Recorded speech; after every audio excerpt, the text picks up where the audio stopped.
Let's get to it. Mike Tomlin speaks to the media only once during the week. It's Tuesday. And today's Tuesday. And on Sunday, he benched his starter in the middle of a game. And Kenny Pickett threw him out there, and Kenny got picketed a little bit. Picketed off. 3 times. And he made some nice throws too, man. Got in the end zone himself, right? Yeah.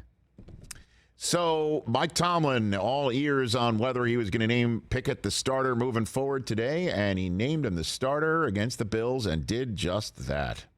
In regards to the quarterback position, we made a change in game, and Kenny will start this week, and I just want to talk about that for a moment. We made the change. Obviously, Mitch's performance was a component of the decision, but not the only component of the decision, and I just want to be really clear there. Oftentimes, the quarterback position gets too much credit, too much blame. We haven't moved the ball fluidly enough to our liking. We hadn't put enough points on the board.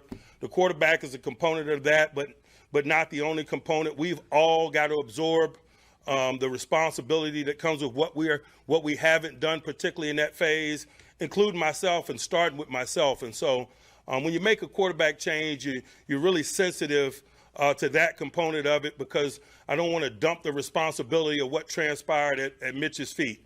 That's not fair to him. He's played better than that description, but we haven't. And so in an effort to be better, in an effort to score more points, in an effort to move the ball more fluidly, we decided to go to Kenny in the hopes that he would provide a spark for us. There you go. I like it. If I can interpret that, what I take from all of that is he knows Trubisky might have to get back out there if Pickett gets hurt in short order. And I don't know, Pickett would really have to struggle. He would have to be completely lost looking, and I don't think he's going to look like that.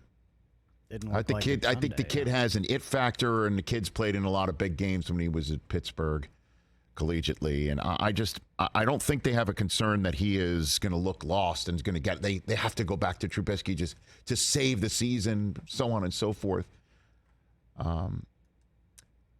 I just think, to use the phrase that Steve Young used last week in regards to Jimmy Garoppolo now getting the starter's gig after everything that happened between the end of last year and then the moment Trey Lance got carted off, that he used the phrase, there was a lot of broken glass on the floor. And there's broken glass on the floor. You heard how Trubisky took the benching when he was interviewed at his locker after the loss to the Jets, and he looked like, to use a Tomlin phrase, a hostage and not a volunteer, and he knows he's got a hostage right now as a backup, and he might need him as a volunteer lickety-split. Certainly in this part of the season and part of the NFL campaign, where I would proffer to say anybody who looks concussed, they're going to be set. There's a sensitivity here. So I think that's what he's saying. It's not you, Mitch. It's us. It's very polite. You're part of us. Right. And the us has not been as good as we can be. So the one individual that I could change to make the us better faster is your position and you. But it's not you, it's us. To use a Seinfeld analogy. That's my interpretation of it.